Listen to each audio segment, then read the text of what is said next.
So thanks everybody for bearing with us. And I know we're 1 minute after start time, and I want to just take a moment to welcome our participants who are coming in from all over the country, and to welcome our esteemed guest today, Laurie Wilson, who will be talking about her personal experiences with Louise Nevelson. And then the title of her talk is Empress of the Environment, Louise Nevelson at a Crossroad, which will take a fascinating look at her work and the shift that she made to it. And it's my pleasure at this moment to introduce Laurie Wilson to our audience. Laurie Wilson is a psychologist, an art historian, and art therapist. She earned her undergraduate degree in art history from Wesleyan College, her master's degree in fine arts and fine arts education from Columbia University, and her PhD in art history from City University of New York. She received psychoanalytic training at the New York University Psychoanalytic Institute and is on the faculty at PANY, affiliated with the New York University School of Medicine. She has published extensively in 3 fields. Her book, Alberto Giacometti, Myth, Magic, and Man, was published by Yale University Press in 2003. And her biography, Louise Nevelson, Light and Shadow, was published by Thames and Hudson in the fall of 2016. So please join me in welcoming Laurie Wilson to our talk today. So share screen. Yes, please. Hello, everybody.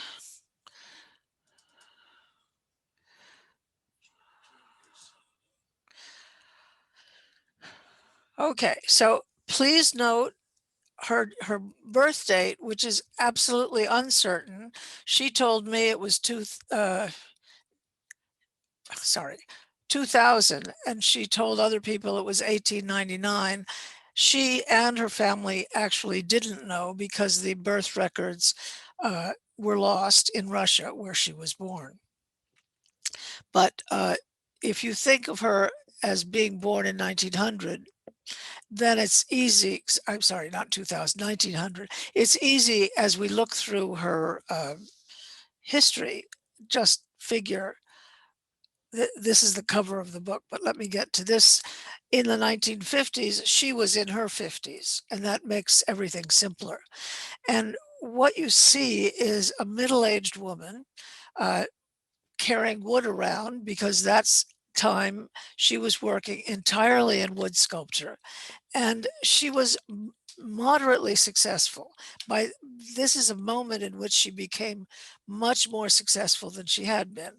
She moved to New York from Rockland, Maine in 1920 when she got married, and she started going to art school in the late 20s, even though she had been working in art either in Rockland. She was the prize student in her class in Rockland all the way through school. But she didn't really try to become an artist until the late 20s, at which point it was the Depression. She got a divorce. She wanted to just focus on her art, which she did. And she was in the WPA for a while, and she was in many, many group shows that were available for American artists during the WPA and afterward.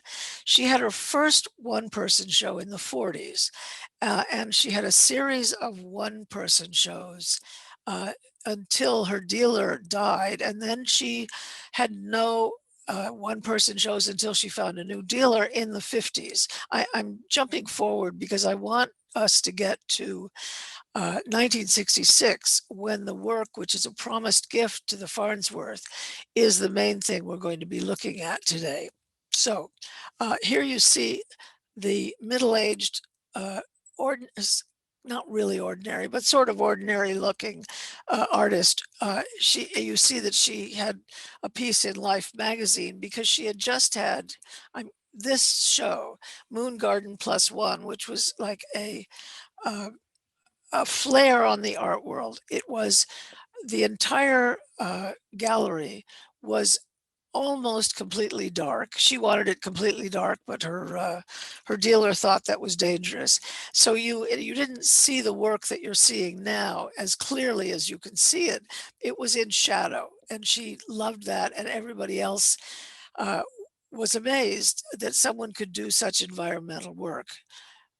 This is a piece from that show that was in the Museum of Modern Art. So that's 1958. But I want to go back to these works. Obviously, they both cannot exist at the same time. But what I want you to see is her adept gift for composition, which is why she thought um, that she learned everything she needed to know from Picasso. So you have exactly the same pieces of wood, but they're put in such different ways, very cleverly, that each piece is quite fascinating. Neither of them exist anymore, but I want you to see that early on in her career, her gift for composition was paramount. So here she is, again, after that show, the 1958 show, she's in Life magazine, she's in Time magazine, and they sort of make fun of the shadows, and they call it the lunar world, and they give her a little greenness, as though she's a little weird, which she wasn't, but this was how they marketed her, not her dealer so much as the media. Her next big show was in white. She had worked in black for a lot of years, and this was at the Museum of Modern Art, Dawn's Wedding Feast. I give you this as just a quick view to show you that she liked to, what she called, jump around. And the next show, major show, was a few years later. She painted all the pieces gold, and this was the Martha Jackson Gallery. She uh, It wasn't really a joke. She felt like people should be spending more on her work, and if she painted it gold, it was sort of in their face to pay more for each box. Um, I should say she first saw these gold faucets and furniture in Texas when she was down there teaching. All right, so here we are, 1964, and she looks like the ordinary hardworking artist, which she actually was. And I show you another piece from the same period. Again, I want you to notice the composition and how she can take these things and put them around the work. And if you spend time and just look at this, you begin to get a sense of how complex but integrated this composition is. And this is a gift that she had her entire life. This happens to be one of my favorite pieces, but not the only one. Now, we're a few years later in 1967, and I'm showing you on the right a photograph from 10 years later, because what had happened in the interim is she had started working with Arnie Glimcher, who was the dealer who started Pace Gallery, and he had started it in Boston, actually with his mother, and then he moved to New York in '64. But Arnie had a sense of presentation. So he not only could put shows together that were really wonderful, he also knew that he had to help market Nevelson in a way that was special. So he said, let's get you some new clothes. He got Skazi, the designer, to design things. Louise told him more or less what she wanted, what fabric she wanted. So here you see her on the right in a Skazi outfit. In both this photograph on the right and on the left, you see those long eyelashes, which became like a signature for her. And remember, in the 60s, or you may not remember, but in the 60s, it was fashionable to do funny things. So she wanted to try eyelashes. She sent Arnie's wife off to the drugstore and said, bring back some eyelashes for me. I want to try them. Millie brought back 3 sets of eyelashes. Louise put all 3 on at the same time and said, that's it. Okay. So from then on, she wore these very thick eyelashes. Now, there were reasons for that. She did not want to look like an old woman. She did not want to look ordinary. And the eyelashes plus her outfits, which her friend Edward Albee called the Nevelson, made her stand out in a way. And as a woman artist, you needed to stand out, particularly as a woman sculptor. And one of her ideas was, if they look at me and they're interested in the way I look, then I can get them to look at my sculpture, which was her main goal. All right, here you see, I wanted you to see that this was a woman who is very attractive, was used to being very attractive. She looks like, I mean, whoops, sorry. Uh, that's why she figured out that she needed to have a certain look. She did not want to look like an old lady from Rockland, even though she eventually became an old lady from Rockland. She lived, once she was in New York, she stayed in New York the rest of her life, though she would go back and forth to Rockland every year, several times a year. So 1964 was the first show that she had in New York at Pace Gallery. It was also the year when Arnie Glemcher and his family moved to New York. And this is a piece that has, and I know it's hard for you to see, but there are mirrors behind the some of the wood. And Arnie, as I said, really had a gift, still does, for marketing.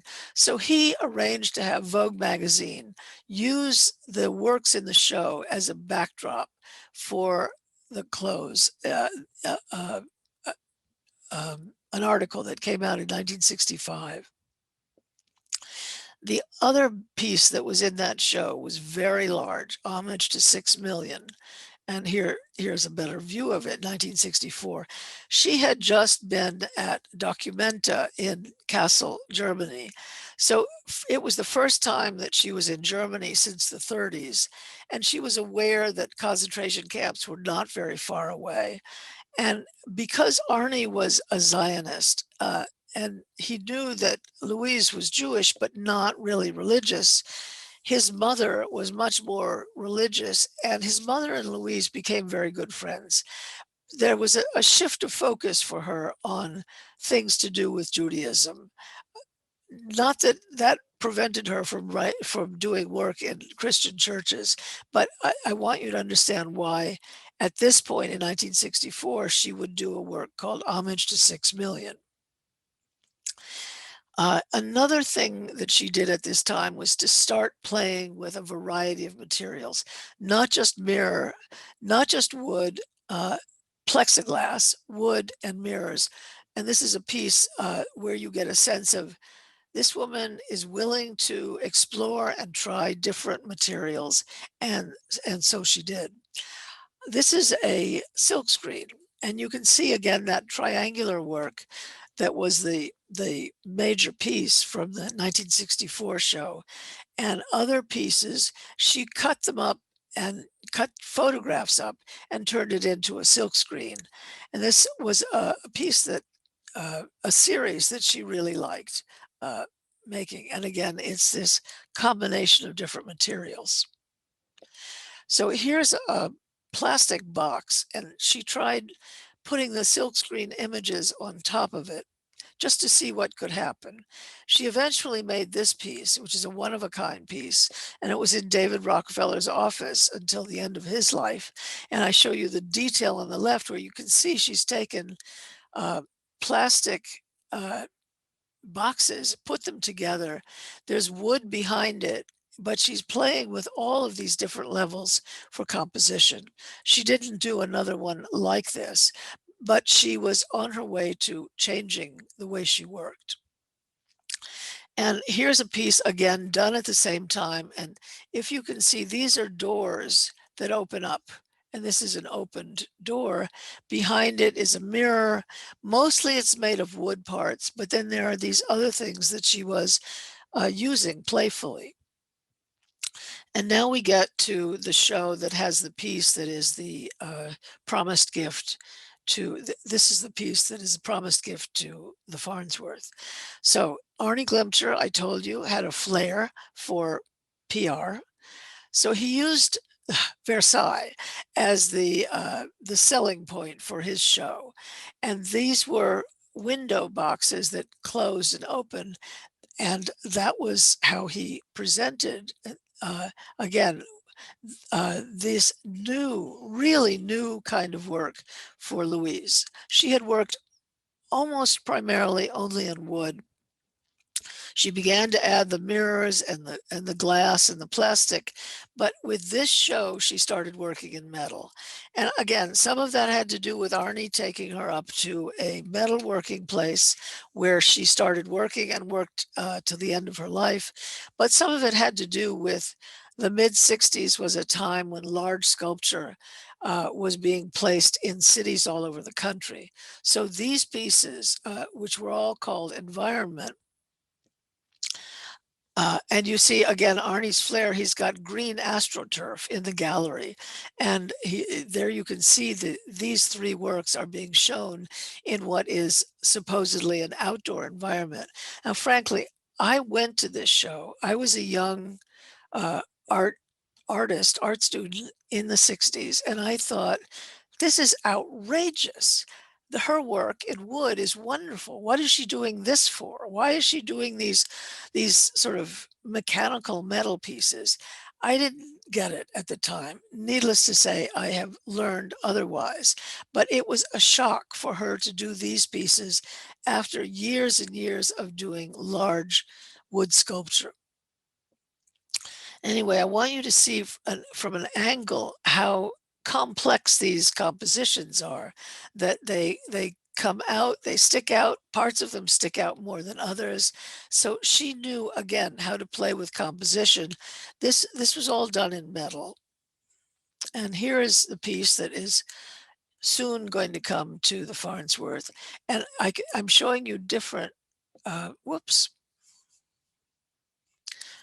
different angles so that you can see how she takes one piece, and depending on how you look at it, you see how different it is. Again, she's playing with composition, but using the metal to make that possible. This is now that piece outside. She loved the idea that you could work outside, which is why she then changed the title of these works to things like atmosphere and environment. She felt that the whole outside world became part of her sculpture. Again, it's hard to believe that this is the same piece. And this is her work working at Lippincott's metal shop. Uh, they loved her and she loved going there. Most other artists in the 70s and 80s would send drawings and say, okay, produce this. But Louise would go there and work with the guys who became friends from 7 in the morning to 7 at night, and then she'd take them out to dinner. And she would say, okay, move that piece up a little bit to the right, now a little to the left. So she made the sculpture on site the way she wanted it to be. And they thought that was fascinating, that she would be such a live, active artist. They really liked working with her. And I don't know that you can see that so clearly, but there people interviewed some of those guys about what it was like to work with this artist. And you see her in the shop with her eyelashes. Another example of her gift at composition is this piece, Atmosphere and Environment 6. So it's a number of revolutions later. And it's at Kykut, Rockefeller's home in Tarrytown. And this was brought in by helicopter and dropped on that wall. Through this piece, you could see the river, and she thought that was the best. So did Rockefeller. The Rockefeller family really liked her work, and had eventually owned many of her works. And there are a number of pieces up in Albany when Rockefeller was governor. But what I also want you to see is that these three pieces, on the upper right is plexiglass and on the lower right is also plexiglass, are exactly the same piece. You see this circle here, and here it is again. It's a little harder to see here.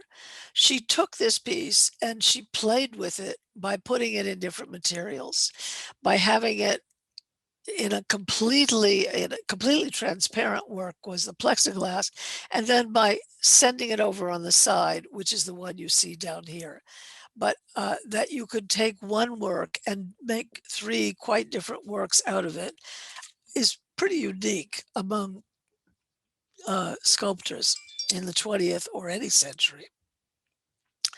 She continued to work in metal until the end of her life. This is another very large piece. You see it being put up in Boston. I want you to see this is because you can see it's one of the cells up there. But what you see that she's doing now is she's shifting the angles of the elements so that the light will come will look different at different times of day and will look different depending on whether you're standing to the left or the right. So she was always playing with composition, and she was always playing with light and shadow. This is one of her largest pieces, and it's in California. This is the bottom of it. This is the next level of it, and this is the top of it. 1977, Skytree at the Embarcadero in San Francisco. So once she got going with metal, she loved going big and got commissions all over the country, actually all over the world, for some of these pieces. She continued to work in wood, in steel, and in collages. And this is actually my last slide.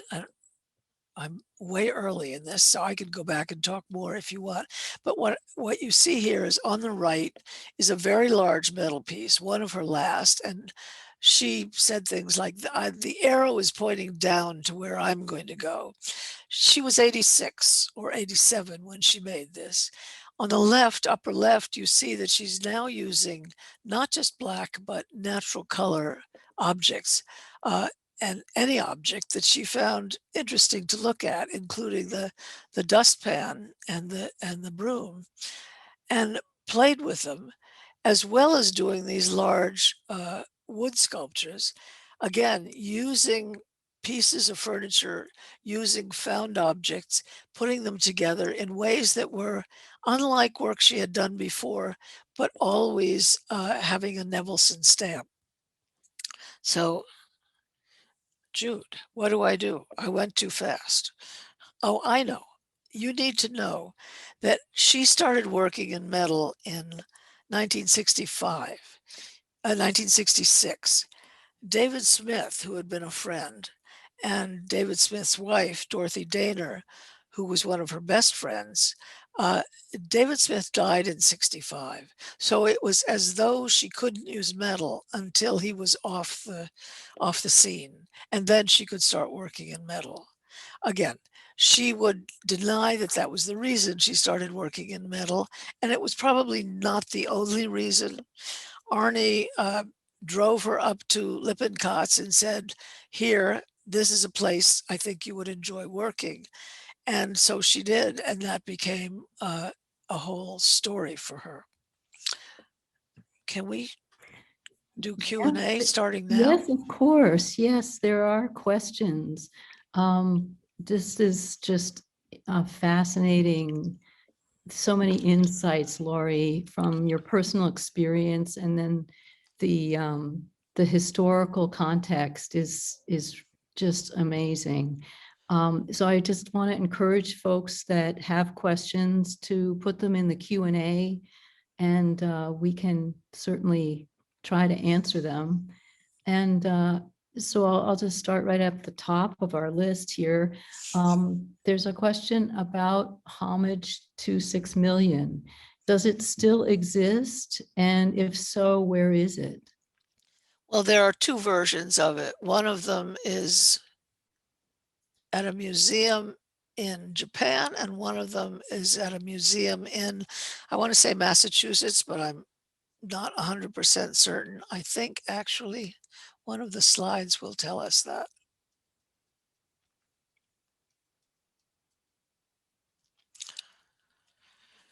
Brown University. Sorry. Thank you. Let's see. Did she do the construction of her artworks, or was there a team? I think you might have answered that question. Or was there a team or workshop that did this? And maybe the questioner is referring to the wood pieces, because I know you mentioned that when she started working in metal, she had a crew from the foundry working with her. She always had I should say almost always had an assistant, but the assistant was doing things like helping paint the parts of the work or nailing things. She would hold up a piece of wood and say, okay, it goes here. So she always worked in a way like a surrealist. At the moment, this is what it looks like. No, wait a second, I have to change it. I like it better here. This box doesn't work over here. Now it has to go over there. But so she was always 100% in charge of the work, whether it was these large steel pieces or the wood boxes. And she would have an assistant. For many years, it was Diana McCowan, who is still alive and has lots to say about how she worked. But the ultimate decision was always Louise's. Yes. Okay. And there was another question too that kind of dovetailed with that about fabricating. How did she use assistants is the point of the question. How did she use assistants in fabricating her large scale wood sculptures and installations? Again, painting, nailing, in some cases gluing things together, moving the box to the right or the left. And she would have friends before the mid 60s. She would have friends come over, like Dory Ashton, and she would say, okay, Dory, do you think that box should be moved someplace else? And she would go along with trying these different arrangements, not if it didn't work for her. And in fact, her brother-in-law, Ben Mildwaff, who lived in Camden, Maine, had some of her pieces and he moved the boxes around. They never looked as good as the way she organized them. So I'm not sure that I've answered that beyond saying she made the final decisions, but she would get people to do the work that was helpful to her. Painting each part of an object black was a lot of work. Thank you. A couple questions about her jewelry. Yep. Is the piece Untitled 1985 a piece of jewelry? And I know that Farnsworth has many pieces of her jewelry. Were they all created in 1985 or did she? She did a lot of them in the mid 80s, yes. But you're not talking about something that's in this PowerPoint, are you? I don't know. Untitled 1985. This is the question. Is Untitled 1985 a piece of jewelry? The Farnsworth has many pieces of her jewelry. Were they all created in 1985? Oh, I see that piece. Okay. It's a collage. But she did a lot of jewelry at that time. Yes. All right. And do you have any personal favorites? And would you share them with us? Well, I showed you the black cord, which is one of my absolute favorites. But I think this mirror shadow on the bottom left is an extraordinary piece for an 86, 87-year-old to do. It has such vitality that she's now playing with curvilinear shapes, which she didn't do that much of before. This piece is also extraordinary. But okay, I think the Atmosphere and Environment 6 is one of my favorites, but my all-time favorite is Black Cord. Where are you, Black Cord? Sorry. And why would that be your favorite? The composition is so vital complex and interesting. One thing that I discovered in looking at Nevelson's work is the more you look at it, the more you see. I didn't, when I initially looked at it, notice that all of these boxes were similar. And once you start seeing that, and your eye starts playing with these shapes that go all over, it it um, it has the complexity of the human spirit, and she was aware of that.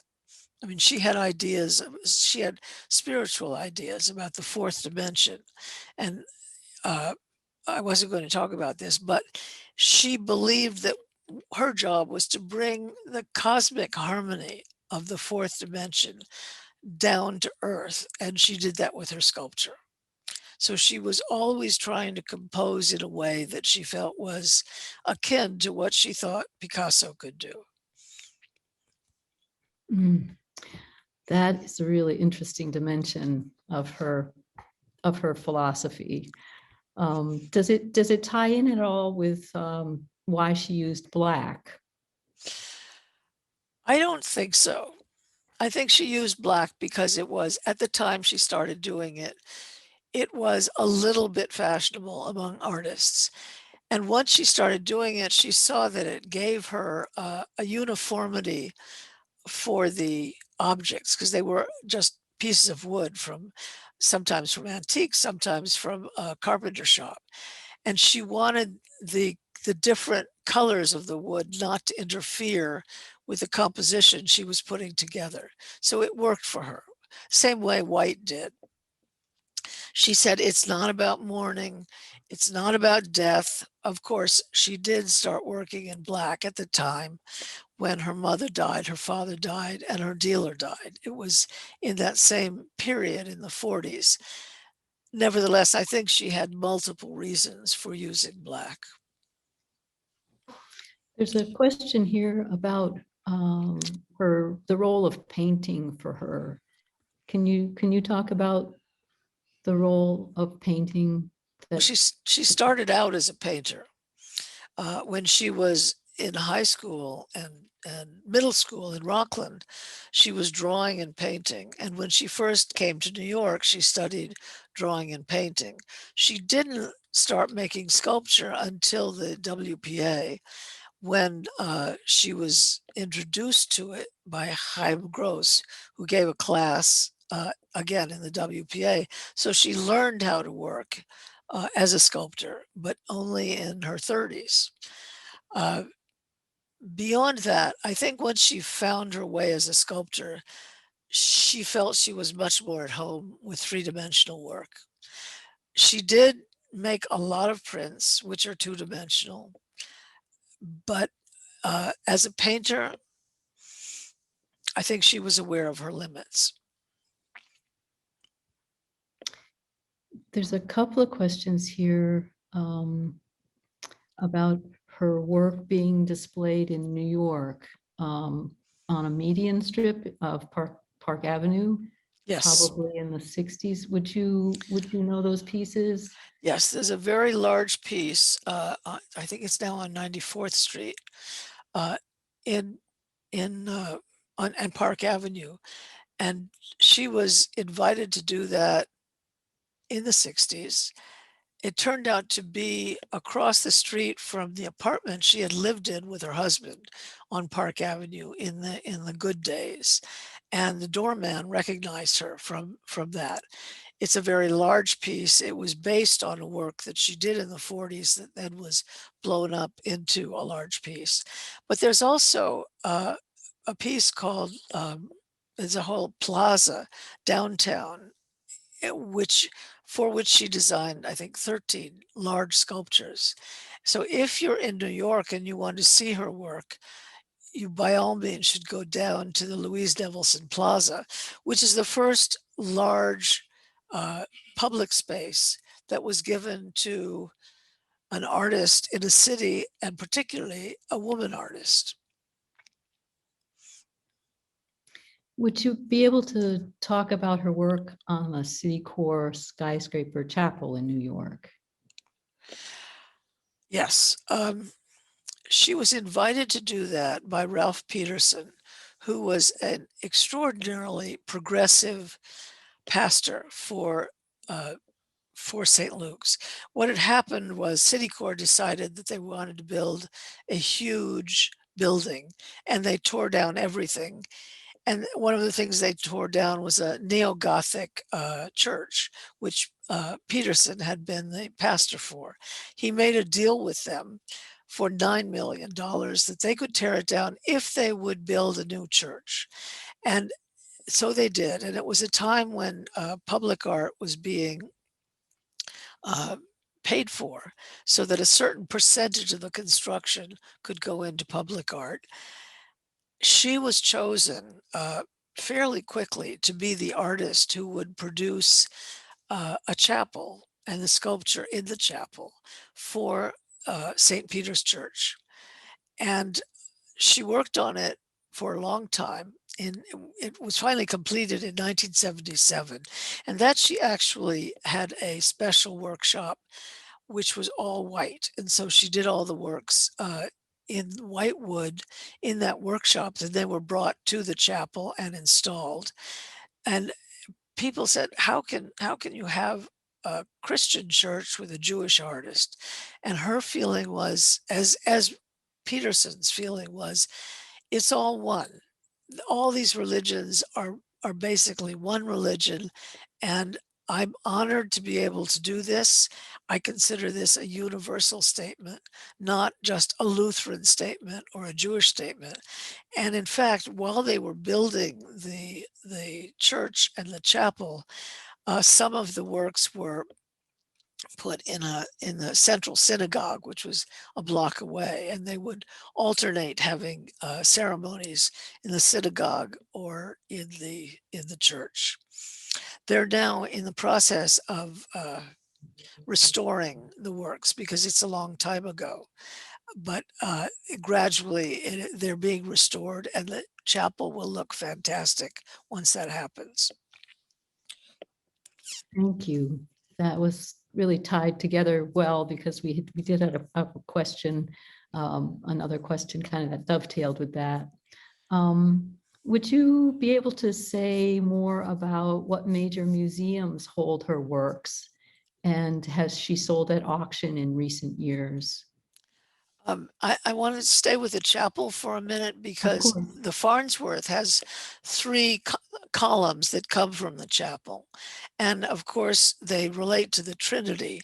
She had done several years before the sculpture, again in white, for a synagogue in Great Neck, where there was one column. So she was very conscious of the symbolic meaning of 3 versus 1, and that she was very conscious of the symbolic meaning of all the works in the chapel. So there are 2 different crosses. There are various things in the chapel that refer to Christianity, and that was something she was totally comfortable with. Now I've forgotten the question you asked. Oh, no, you were just going on, you were just linking together some ideas about Oh, what the, museums? The Whitney Museum has the largest collection of her work in New York. The Museum of Modern Art has quite a few of her works. The Brooklyn Museum has one very important work. There's a museum in Newark, New Jersey, and now, of course, Rockland has a number of her works because uh, she she sort of avoided Rockland for a long time. She was annoyed with what she felt was the anti-Semitism that was going on when she was growing up, and the fact that they ignored her as she developed her career.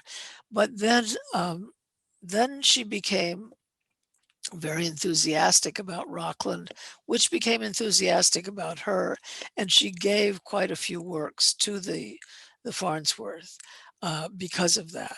And it was because of Pelledo, the then curator, who made friends with her, admired her, and was, I think, walking down the street in Rockland, ran into her brother and her brother said, "So when are you going to do a show of Louise's at the Farnsworth?"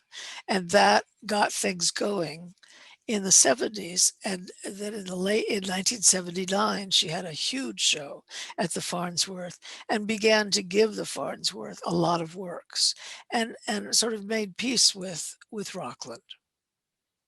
My colleague David Troop has just mentioned too that we're currently displaying Trinity from the Nelson Chapel while the chapel is being restored. So those are the three hanging columns that are normally in the front of the chapel. Yes. We have if you want, would you like to keep going? Because we've got some time and we've got. Yep, I'm fine. Okay, thank you. Would Louise sketch out her ideas first, or was her process more fluid in the moment with trial and error with 3D objects? The second. She saw herself as a surrealist. Even though she was grouped with the abstract expressionists, it meant that at the moment you were working, that's what you did. She almost never sketched out something beforehand, because it would sort of violate her sense of aliveness, which was one of her favorite terms. She wanted to be at that moment in tune with what the wood would tell her, what she would speak back to the wood. And she had some very interesting ideas about uh, the antiques that she would then cut up and use. She felt she was taking something that had been created by somebody else, and then was giving it a new life by what she was doing with it. So she felt she was having a communication with the piece and even with the person who created it. Obviously, a fantasy interaction, but that you could only do that if you do it at the moment while you're working. I've got a couple of questions about her role as being a woman in the art world. Did she feel constrained by her gender? And also it seems that she didn't achieve the real recognition for her work until she was in her 50s or almost 60. Was that the case? Did she encounter discrimination because she was a woman? Absolutely. So did every other woman artist. But and she just toughed it out. And it was actually one of the things that for me was problematic about her, that she was so self-involved and so convinced that what she was doing was right. I I thought that was narcissistic. Of course, we hadn't had the recent president we've had in terms of narcissism. I later came to see she had to have that focus on herself and her talent and her energies in order to succeed. She pushed herself forward, and she was a pioneer. Um, she considered herself one of the grandmothers of feminism, and she was successful when a lot of other women artists were not. So in 1967, she had a huge show at the Whitney when almost no other women artists had shown at the Whitney, and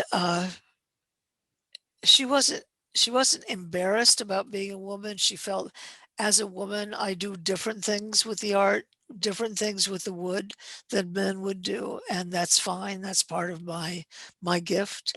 And you can't just tell me men have balls. I've got balls too, and I'm going to do what I think is right with the art. But she was very clear that it was hard to succeed as a woman. And I should point out that most of the other really successful women artists in the early part of the 20th century were married to famous artists. She did it on her own. So Elaine de Kooning, eh, the other famous women abstract expressionists got there in part because they had someone at their side who was pushing them. Even Frida Kahlo became who she became because she was married to Diego Rivera. And both Frida Kahlo and Diego Rivera were friends of hers from the 30s. And some people think, and I agree, that what she saw in the way Frida Kahlo presented herself with the outstanding focus on costuming was something Louise picked up as well. There's a kind of a piggyback question. Wasn't she one of the first women accepted into the Venice Biennale? Yes. And there's a very wonderful picture of her standing next to Alberto Giacometti in the 1962 Venice Biennale. He won the first prize. He told her he thought she should have gotten the first prize, but then he was a modest guy. Would you be able to talk about her influences, and did they change as her style did? Influences on her? Or Well, this could influ- perhaps her influences on her work. yes. See if I can go back to minimalism was a big thing in the late 60s and 70s. She was as much of a minimalist as any other artist. When she was working in the 40s, she picked up many things from surrealism. When she was working in the 50s, she was doing the kinds of things her friends, Mark Rothko and de Kooning, were doing, very large pieces. And that was because she was around at the time. I'm trying to give you other examples. So some of these things in a way are minimalist, but she was never called a minimalist, which I think is a mistake. But because she would pick up from them things that she found she could integrate in the way her work developed. And she was always Louise Nevelson, even though the work kept evolving, as you've seen, I hope you've seen from the presentations. There's a question here about the wood boxes. Were the wood boxes made for her to fill? Were they loose, in quotes, but assembled by number? That's a great question. Initially, they were things she found on the street.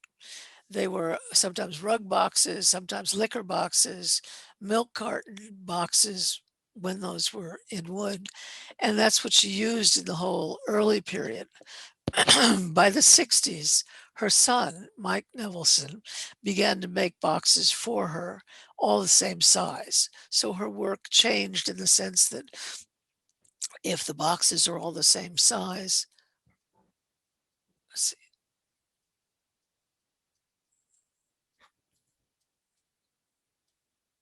Well, I guess you can see that even here.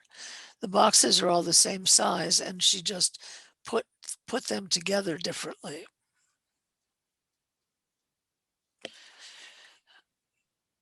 And these are mostly all the same size. So that it changed her work, and it allowed her to do something different with the composition.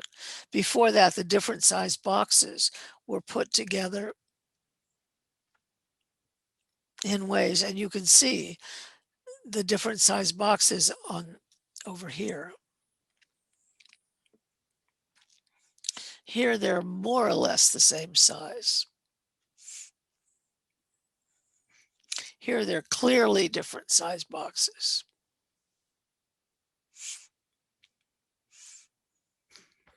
There's a question about her son, and did she get along with him after the divorce? But it seems like if he was making boxes for her, I guess was that before or after?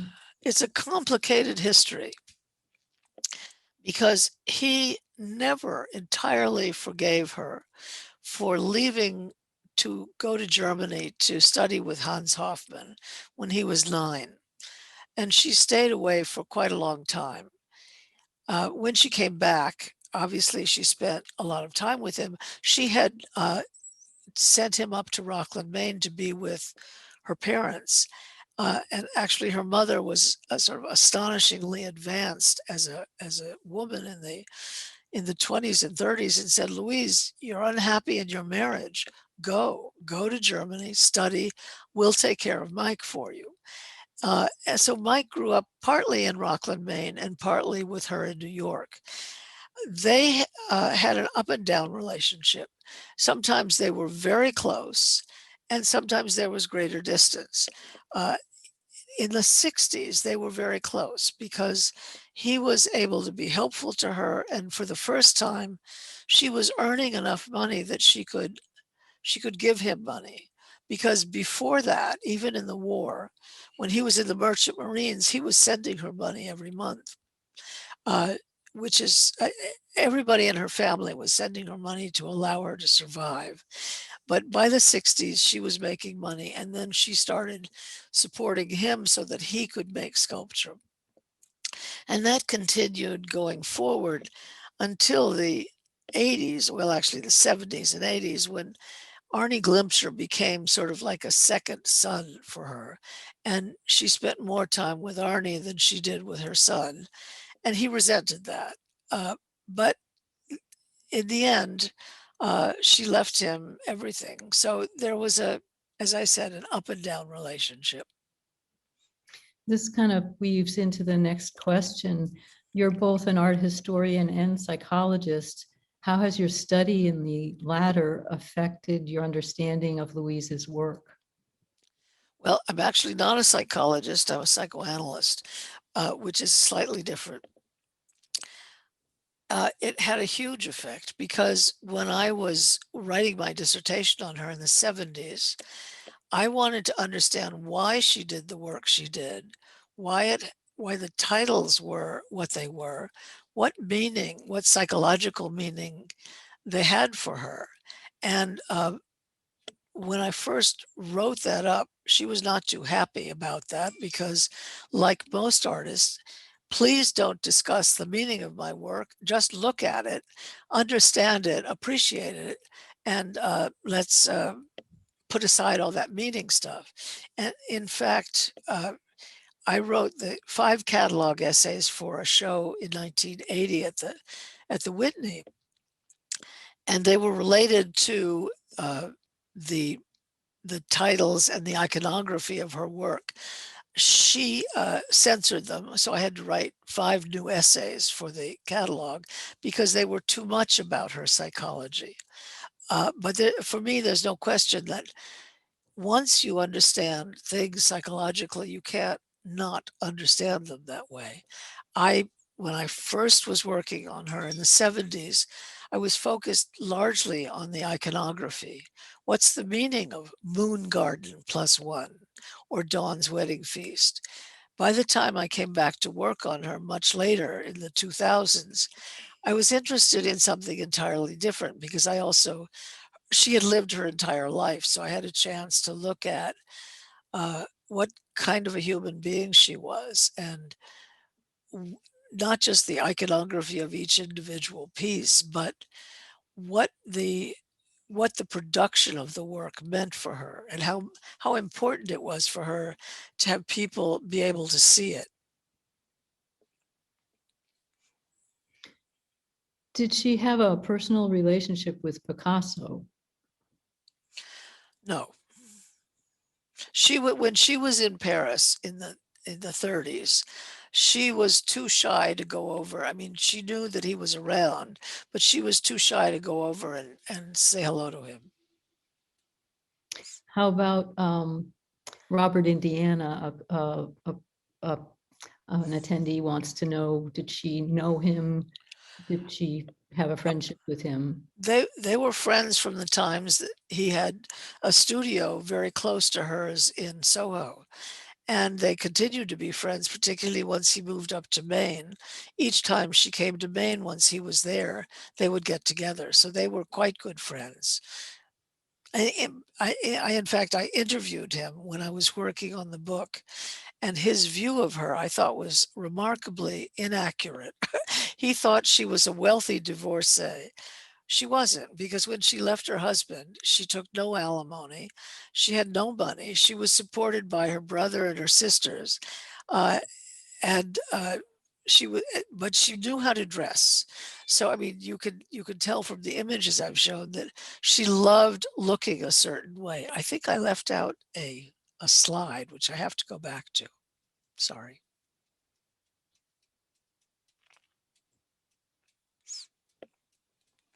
Sorry to do this to you. Oh, this is great. So Oh, yes. I left out 2 slides. So here you see her looking like the Nevelson that Albee called her, and that's Cecil Beaton did a whole series.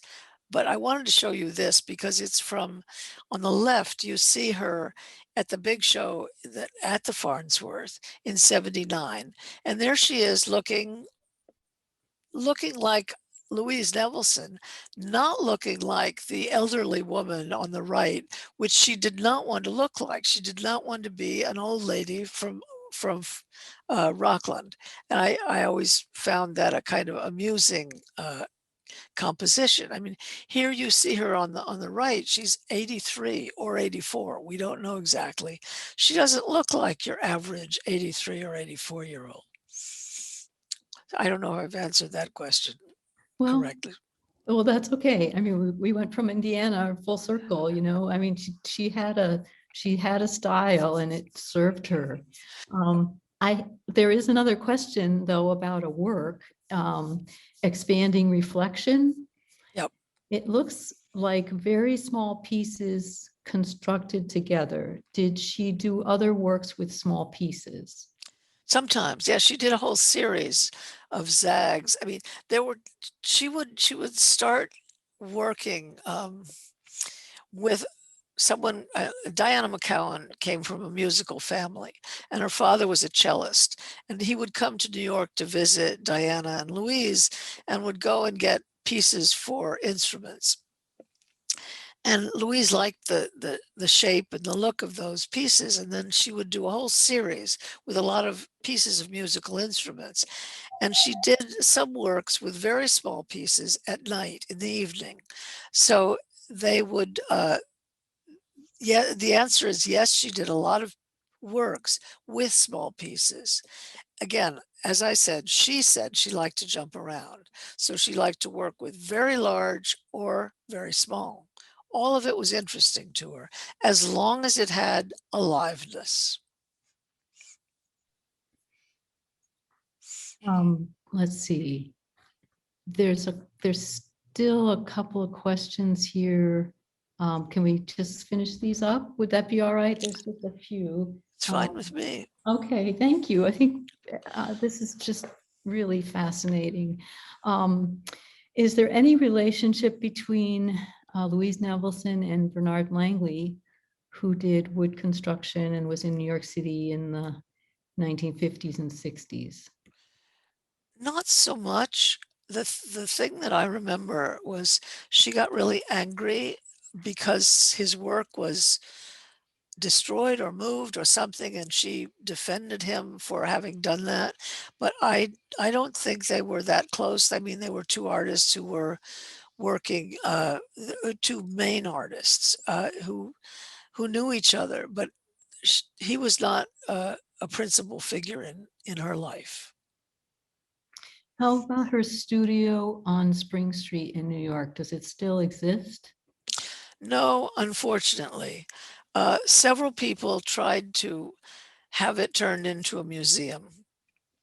She had that whole building on Spring Street. And there was even the possibility of money being raised to do that. But unfortunately, her son was against that. He felt that he'd had enough in his lifetime of his mother being the legend, the great artist, the famous person. So he made it impossible. He wanted, because of the way the will was done, he sold the building before it could be turned into a museum. Oh, what a loss. But Yes. I understand. Well, from a psychological perspective, what are your thoughts on the reluctance of artists to discuss meaning in their work? I think it's totally understandable. They want people to look at it. It's visual art. It is visually interesting. If someone finds meaning in it, that's okay. But too many psychological studies of artists have ignored the way the work looked and focused on this means she hated her father, she loved her mother. I mean, they go into things that are irrelevant in a way to the actual work. So I think people have gotten burned, or artists have gotten burned when they felt like Jackson Pollock. This is because of urination. Now, come on, let's look at the work from a formal point of view. That would be the main reason why artists don't want uh, psychological people to interfere with the appreciation of the art itself. Mm. Now, I have what looks like a final question. Um, you have also undergone your own journey, and kind of in parallel with Louise. How did that shift your understanding from the 70s to the 2010s? And maybe I'm missing part of the question here, but it's, and Well, I might be interpreting it wrong, but is there a parallel that you can see between your understanding of the 70s and the 2000s, looking at Louise's work? I think more my relationship to her as a person, but it also involved her work. I mean, I was young and in some ways naive. I had also recently lost my mother, and so I think that had an effect on how I felt about Louise as a successful older woman. By the time I came back to, so I had ambivalent feelings, as I mentioned at the sort of before this talk started. As I went back to look at her work in the thousands, 2000s, I saw things I had never understood before. And I was able to see not that she was a selfish, simplistic person, but that she was a very complex, actually quite generous person who needed to stay focused on her work in order to succeed. I mean, there's another piece that I should put in there. I studied at the Art Students League. Louise studied at the Art Students League. Louise taught sculpture at Great Neck Adult Program. I taught sculpture at the Great Neck Adult Program. Louise came from a sort of middle-class Jewish family. I came from a middle-class Jewish family. It's obvious that I would have feelings both of envy that she could do what she did. Her family was supportive in a way that mine was not. So yes, there are things that are personal in my study, but the more I looked at her work, particularly her work in the 70s and 80s, the more I was impressed with how great an artist she was. I don't know if that quite answers the question. Well, thank you. Yes. And just to kind of bring it full circle, I find it fascinating that if Gerald Ford hadn't said there's no travel, that you would have ended up in Europe studying Yes. someone else Oh, completely. yes, it's true. I mean, life is strange that way. I feel very lucky that I was able to work on Nevelson at two completely different periods of time. Well, Laurie, this has been a fascinating, just incredible, it has added so much knowledge to our understanding of her. I want to thank you very much for your time and your expertise and all your personal stories and insights. It's been a real pleasure. Well, I And want to thank you and the Farnsworth for inviting me, because as a result of the invitation, I was able to look at this moment in the 60s when she changed from wood to metal, and how big a deal that was for her. And I somehow hadn't quite focused on it in that way. So again, I thank you for your invitation. oh, thank you very much. I want to thank the audience and the staff at the Farnsworth for all their support. And we'll look forward to future programming and seeing you all back here at some point soon. So I'll bid you a good afternoon. And again, thank you so very much, Laurie, David Troop in the background, and all of the attendees for being part of this really amazing presentation. Thank you all and have a great day.